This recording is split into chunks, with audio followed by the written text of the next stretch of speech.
Oke, assalamualaikum warahmatullahi wabarakatuh. Nama saya Rifkal Gamal, Stambuk F151254. Kali ini saya akan merangkum materi audit sistem dari Ibu Hajra Rasmita, dosen informatika Unpad. Jadi, pertama-tama di sini saya akan menjelaskan apa itu audit sistem. Audit sistem informasi adalah proses mengumpulkan dan mengevaluasi fakta untuk memutuskan apakah sistem komputer yang merupakan aset bagi bagi perusahaan terlindungi, integritas data terpelihara sesuai dengan tujuan organisasi untuk mencapai efektivitas dan efisien dalam penggunaan sumber daya. Jadi itu adalah pengertian audit sistem informasi. Oke, lanjut untuk tahapan yang kedua yaitu tahapan audit sistem informasi. Di sini ada beberapa tahapan audit sistem informasi, yakni diantaranya yaitu perencanaan audit. Yang bagian pertama yaitu perencanaan audit atau bisa juga disebut planning di audit. Perencanaan merupakan fase pertama dari kegiatan audit bagi auditor eksternal. Hal ini artinya adalah melakukan investigasi terhadap klien untuk mengetahui apakah pekerjaan mengaudit dapat diterima, menempatkan staf audit, menghasilkan perjanjian audit, menghasilkan informasi latar belakang klien, mengerti tentang masalah hukum klien, dan melakukan analisa tentang prosedur yang ada untuk mengerti tentang bisnis klien dan mengidentifikasi risiko audit. Jadi itu adalah perencanaan planning dari sebuah audit atau planning di audit.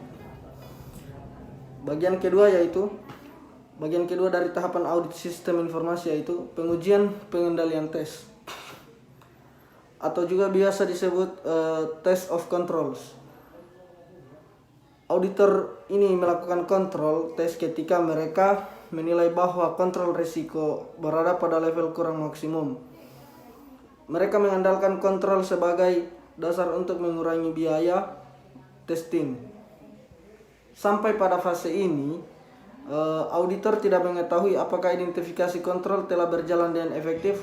Oleh karena itu dilakukan evaluasi yang spesifik. Oke, tahapan yang ketiga, lanjut ke tahapan yang ketiga yaitu pengujian transaksi, test of transaksi, atau bisa disebut test of transaction. Bahasa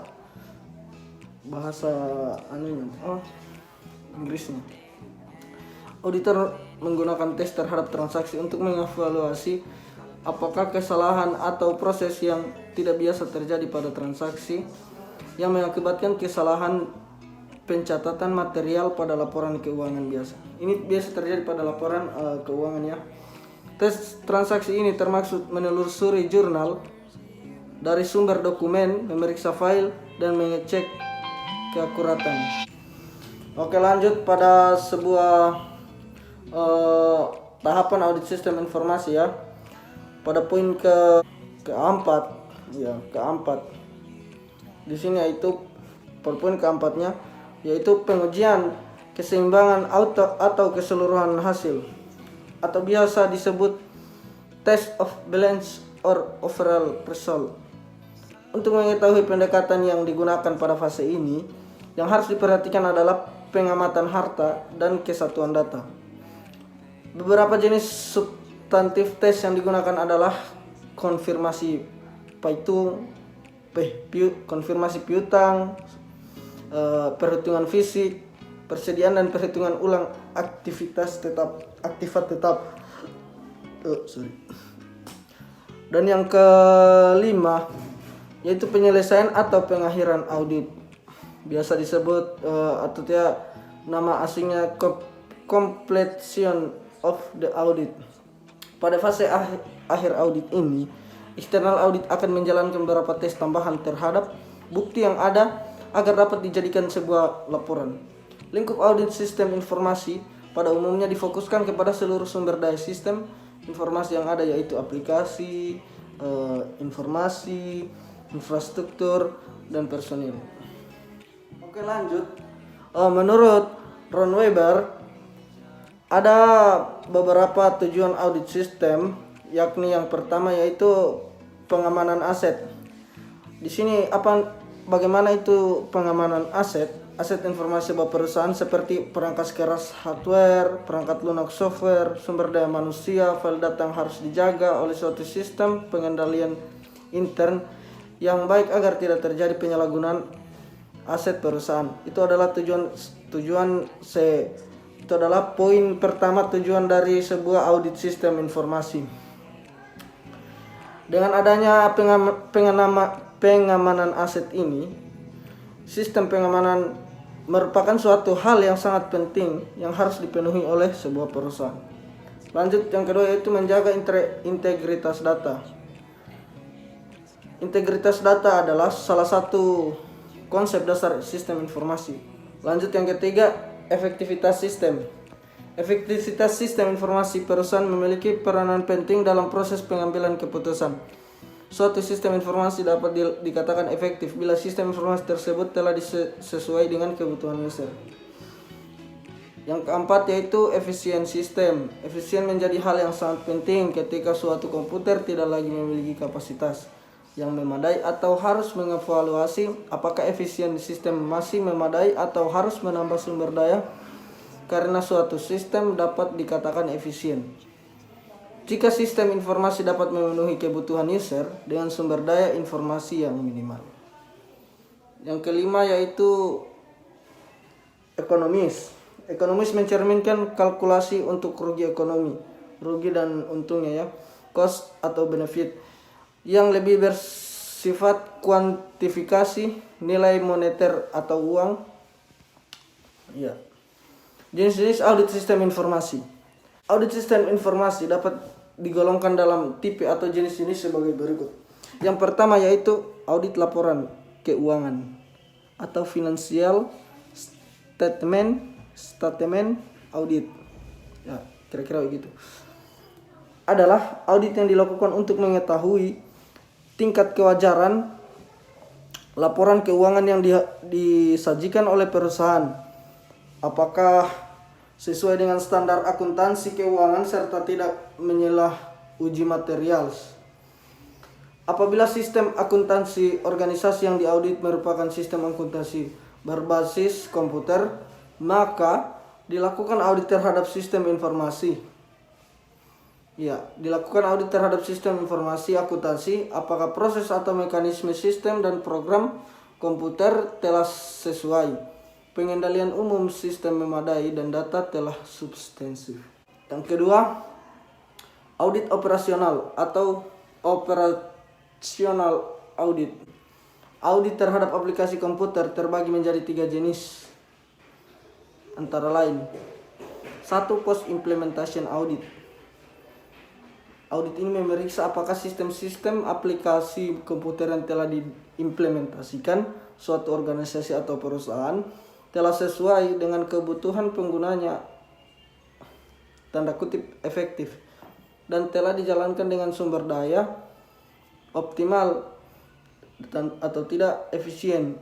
Auditor mengevaluasi apakah sistem aplikasi tertentu dapat terus dilanjutkan karena sudah berjalan baik dan sesuai dengan kebutuhan usernya, atau perlu dimodifikasi dan bahkan perlu dihentikan.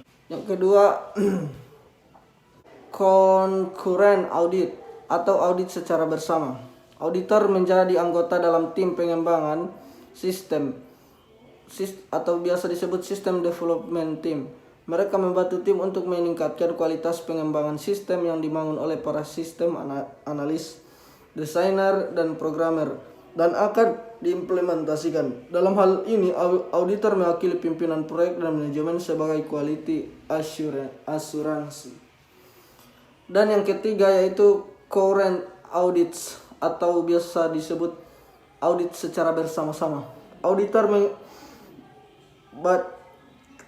tahap kerjanya yaitu auditor mengevaluasi kinerja unit fungsional atau fungsi sistem informasi pusat komputer, apakah telah dikelola dengan baik, apakah kontrol dalam pengembangan sistem secara keseluruhan sudah dilakukan dengan baik. Ya, Mereka mencek semua itu. Oke, lanjut pada resiko audit sistem informasi. Berikut adalah beberapa resiko audit sistem informasi terdiri atas pertama, resiko inheren. Ya, risiko inheren atau inherent risk atau lagi dalam kurung IR, huruf besar semua, kapital, adalah resiko yang mungkin timbul akibat karakter bawaan dari suatu transaksi, bisa juga karena kompleksitas transaksi dan kelas transaksi atau kompleksitas perhitungan, aset yang mudah tercuri atau digelapkan, ketiadaan informasi yang sifatnya objektif. Sudah menjadi pemahaman publik bahwa inherent risk adalah di luar jangkauan auditor dalam melakukan pencegahan. Ya. Kedua yaitu risiko pengendalian atau control risk, atau juga dalam kurung CR, huruf kapital semua, adalah risiko yang bisa timbul akibat kelemahan sistem pengendalian internet atau SPI audit. Tak tahu karena desainnya yang lemah atau pelaksanaan yang tidak sesuai desain, terus tidak mampu mencegah potensi salah saji bersifat material dan atau penggelapan atau dalam kurung fraud. Jadi CR tidak bisa dikendalikan oleh auditor, akan tetapi bisa dikendalikan oleh audite jika mereka mau. Yang selanjutnya yaitu risiko deteksi atau detection risk atau DR dalam kurung, ya, huruf besar semua. Ada risiko yang bisa timbul akibat kegagalan auditor dalam mendeteksi adanya salah saji bersifat material atau penggelapan. Jadi DR ini ada dalam kendali auditor. Itu karena DR sepenuhnya ada pada kendali auditor, maka sudah pasti harus berupaya untuk menekan risiko ini hingga ke tingkat yang paling minimal. Jadi perbedaannya tadi pada risiko pengendalian dan risiko deteksi. Pada risiko pengendalian auditor tidak mengendalikan, dan pada risiko deteksi di sini auditor ya mereka harus mengendalikan sepenuhnya. Oke, jadi sekian dari rangkuman materi audit sistem informasi dari saya. Jika ada kesalahan kata, mohon maaf, kasihan. Kita ini manusia. Jadi wabillahi taufiq wal hidayah. Wassalamualaikum warahmatullahi wabarakatuh.